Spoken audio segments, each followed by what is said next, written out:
ভারতের কাছে আরও তেল ও গ্যাস বিক্রি করবে যুক্তরাষ্ট্র। বিবিসি জানিয়েছে, এই সংক্রান্ত একটি চুক্তির ঘোষণা দিয়েছেন মার্কিন প্রেসিডেন্ট ডোনাল্ড ট্রাম্প।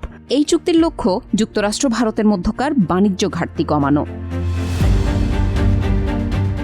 যুক্তরাষ্ট্রের স্থানীয় সময় গত 13 ফেব্রুয়ারি সফররত ভারতের প্রধানমন্ত্রী নরেন্দ্র মোদী ওয়াশিংটনে মার্কিন প্রেসিডেন্ট ডোনাল্ড ট্রাম্পের সঙ্গে সাক্ষাৎ করেন। পরে তারা যৌথ সংবাদ সম্মেলন করেন।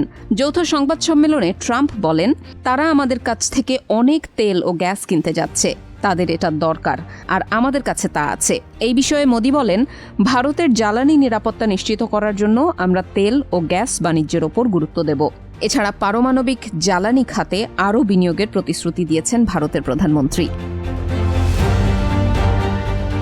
মোদী 2 দিনের সফরে যুক্তরাষ্ট্র গেছেন। তিনি এমন এক সময় যুক্তরাষ্ট্র সফরে গেলেন যখন মার্কিন প্রেসিডেন্ট ট্রাম্প তার দেশের বাণিজ্যিক অংশীদারদের বিরুদ্ধে পারস্পরিক শুল্ক আরোপের আদেশ দিয়ে যাচ্ছেন। বাণিজ্য নিয়ে যুক্তরাষ্ট্র ও ভারতের মধ্যে বিরোধ আছে, তবে ট্রাম্প ও মোদীর মধ্যে একটি ব্যক্তিগত সম্পর্ক রয়েছে।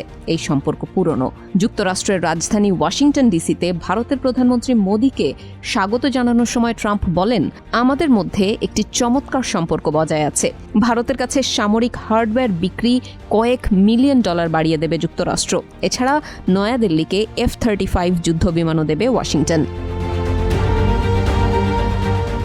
2 নেতার আলোচনায় অভিবাসন সংক্রান্ত বিষয়গুলোও গুরুত্ব পায়। বৈঠকে ট্রাম্প ভারতকে যুক্তরাষ্ট্রে অবস্থানরত নথিপত্রবিহীন হাজারো অভিবাসীকে ফিরিয়ে নিতে বলবেন বলে আগেই ধারণা করা হয়েছিল। এদিকে ট্রাম্পের সঙ্গে সাক্ষাতের আগে তার ঘনিষ্ঠ মিত্র মার্কিন ধনকুবের ইলন মাস্কের সঙ্গেও বৈঠক করেন মোদী। এই বিষয়ে মোদী বলেছেন, মাস্কের সঙ্গে বৈঠকে মহাকাশ, প্রযুক্তি ও উদ্ভাবন নিয়ে আলোচনা করেছেন তিনি। মোদী বলেছেন, তিনি দৃঢ়ভাবে বিশ্বাস করেন ট্রাম্পের প্রথম মেয়াদের চেয়ে তারা দ্বিগুণ গতিতে এবার কাজ করবেন। মোদীর সঙ্গে দ্বিপক্ষীয় আলোচনার কিছু আগে ট্রাম্প তার উপদেষ্টাদের বিশ্বব্যাপী মার্কিন বাণিজ্যিক অংশীদারদের ওপর বিস্তৃত পরিসরে নতুন শুল্ক আরোপের বিষয়টি নিরূপণের নির্দেশ দিয়েছিলেন। তিনি সতর্ক করে বলেছেন, এই শুল্ক আগামী 1 এপ্রিলের মধ্যে কার্যকর হতে পারে। মোদীর সঙ্গে বৈঠকের আগে শুল্ক প্রসঙ্গে ট্রাম্প সাংবাদিকদের বলেছেন, আমদানি শুল্কের ক্ষেত্রে আমাদের মিত্ররা আমাদের শত্রুদের চেয়েও খারাপ। আমাদের জন্য খুবই অন্যায্য একটি ব্যবস্থা ছিল। সবাই যুক্তরাষ্ট্রের কাছ থেকে সুবিধা নিয়েছে।